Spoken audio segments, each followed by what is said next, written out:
पा लिया। रामू को कलावती की बातों पर पूरी तरह यकीन नहीं हुआ। उसे लगा कि कलावती कोई खेल खेल रही है या उसे भ्रमित कर रही है। उसने पूछा, कलावती माँ, तुम्हें ये सब कैसे पता? क्या तुम हमें बेवकूफ बना रही हो या तुम हमें अपने किसी जाल में फंसाना चाहती हो? ये सिर्फ कहानियां हैं या कुछ और? रामू, सच्चाई को जानने के लिए साहस चाहिए और मुझ पर विश्वास करने के लिए भी। अगर तुम तैयार हो और तुम्हारी नीयत साफ है तो आज रात हम पेड़ के पास जाएंगे। वहां तुम्हें पहला संकेत मिलेगा, एक ऐसा संकेत जो तुम्हें बताएगा कि तुम सही रास्ते पर हो या नहीं, और तुम्हारे सामने पहली पहेली आएगी। कलावती ने फिर से उस पन्ने पर हाथ रखा जिस पर प्रतीक बना था, और एक पल के लिए उसकी आंखों में एक अजीब सी चमक आई, जैसे वो कोई गहरा रहस्य छिपा रही हो या वो खुद उस रहस्य का हिस्सा हो। रामू को लगा कि उसने कुछ और भी छिपाया है, कुछ ऐसा जो इस कहानी को पूरी तरह बदल सकता है। क्या कलावती शेखर के नक्शे के बारे में जानती थी?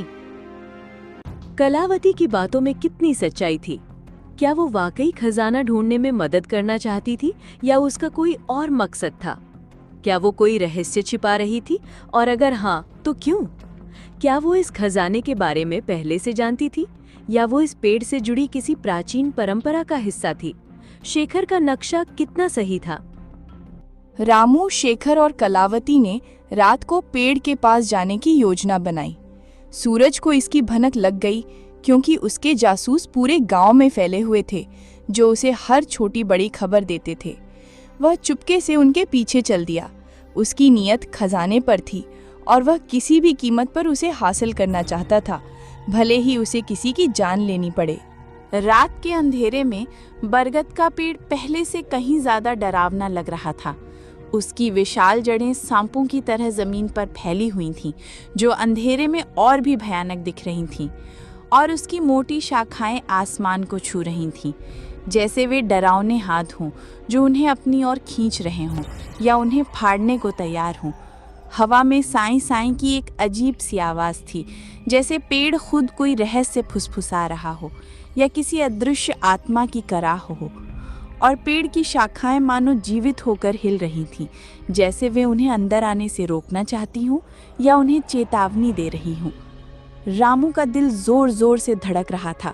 उसे अपनी माँ की सुनाई डरावनी कहानियां याद आ रही थीं, जिनमें पेड़ आत्माओं का घर था और उसकी जड़ें नरक का रास्ता। शेखर, ये जगह ठीक नहीं लग रही। मुझे कुछ अजीब सा महसूस हो रहा है। हमें वापस चलना चाहिए। ये सब मजाक नहीं है। यहाँ कुछ अदृश्य शक्ति है जो हमें अंदर नहीं जाने देगी। अरे अब पीछे नहीं हटना, खजाना हमारे सामने है। सोचा था कि तू बहादुर है रामू। क्या तू इन कहानियों से डर गया? ये सिर्फ हवा की आवाजें हैं। चुप रहो दोनों। हमें किताब के निर्देशों का पालन करना होगा। डरोगे तो खजाना कभी नहीं मिलेगा। ध्यान से देखो, पेड़ तुम्हें बुला रहा है। ये तुम्हें रास्ता दिखाएगा, लेकिन तुम्हें अपनी आत्मा को शुद्ध रखना होगा।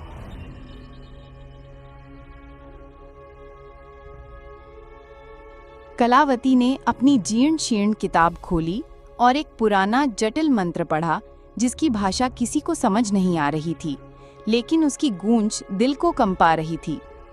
मंत्र खत्म होते ही अचानक पेड़ की जड़ों के पास जमीन हिलने लगी, जैसे नीचे कुछ हलचल हो रही हो, और मिट्टी ऊपर उठने लगी एक अजीब सी रोशनी के साथ। एक पुराना जंग लगा ताला दिखाई दिया जो जमीन में धंसा हुआ था और अजीब प्रतीकों से सजा था, जो अंधेरे में चमक रहे थे जैसे वे जीवित हों।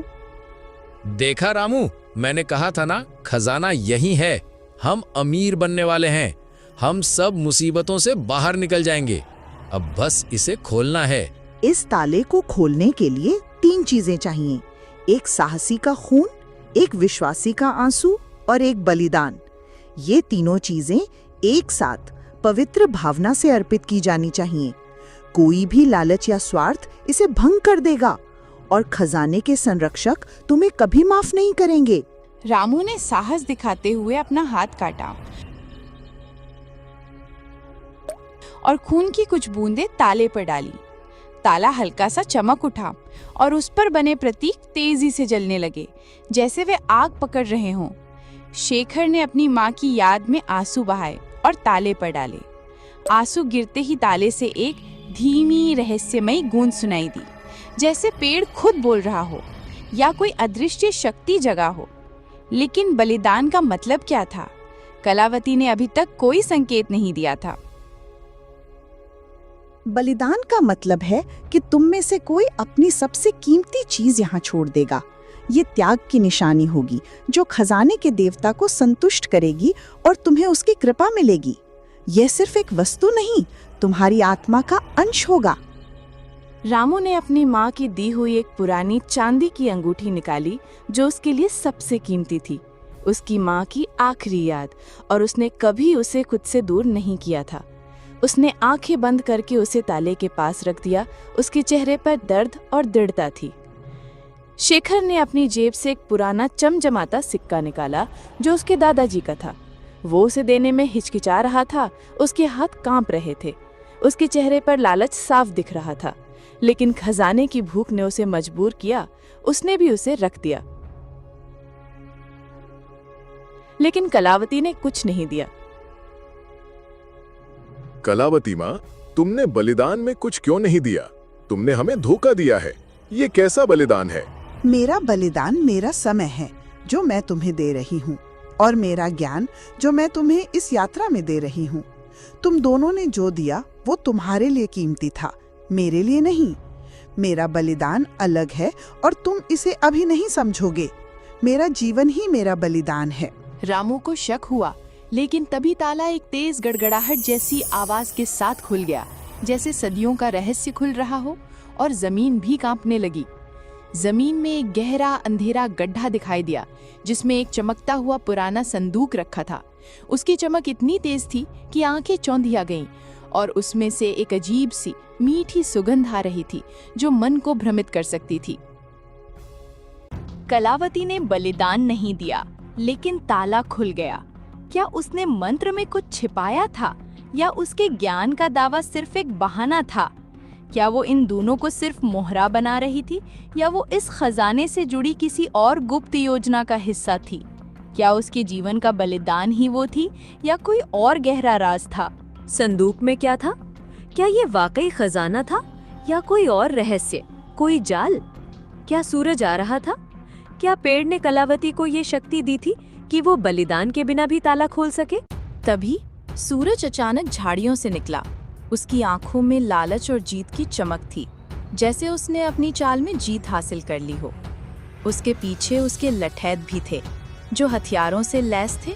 ये खजाना मेरा है। तुम सब बेवकूफ बन गए। मैंने तुम सब पर नजर रखी हुई थी। अब तुम सब यहाँ से निकलो, या तुम सब का अंजाम बहुत बुरा होगा। उसने शेखर को एक जोरदार धक्का दिया, जो संभल नहीं पाया और नीचे गिर पड़ा। उसका सिर जमीन से टकराया और वो दर्द से कराहने लगा। सूरज संदूक की ओर दौड़ा। उसकी सांसें तेज हो रही थीं और उसकी आंखों में सिर्फ धन की चमक थी। वो कुछ भी देखने को तैयार नहीं था, लेकिन जैसे ही उसने संदूक को छुआ, एक तेज नीली रोशनी निकली, जैसे बिजली कड़क रही हो, और सूरज एक भयानक चीख के साथ बेहोश होकर गिर पड़ा। उसका शरीर तेजी से कांपने लगा। उसके लठैत भी डर कर भाग गए। अपनी जान बचाने के लिए उन्होंने अपने हथियार भी वहीं छोड़ दिए।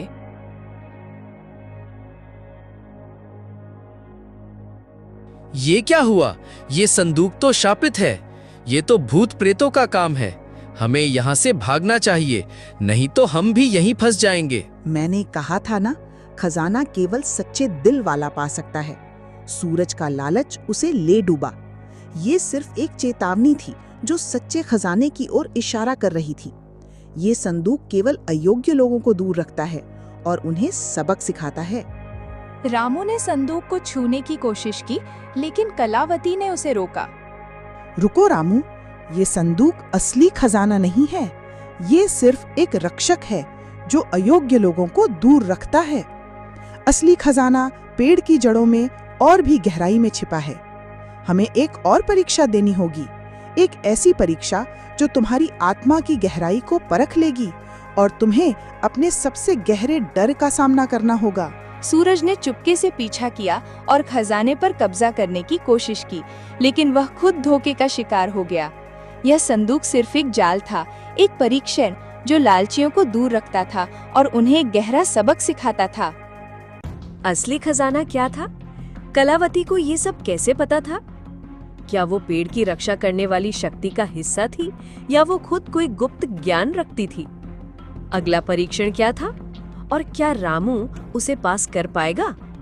क्या उस संदूक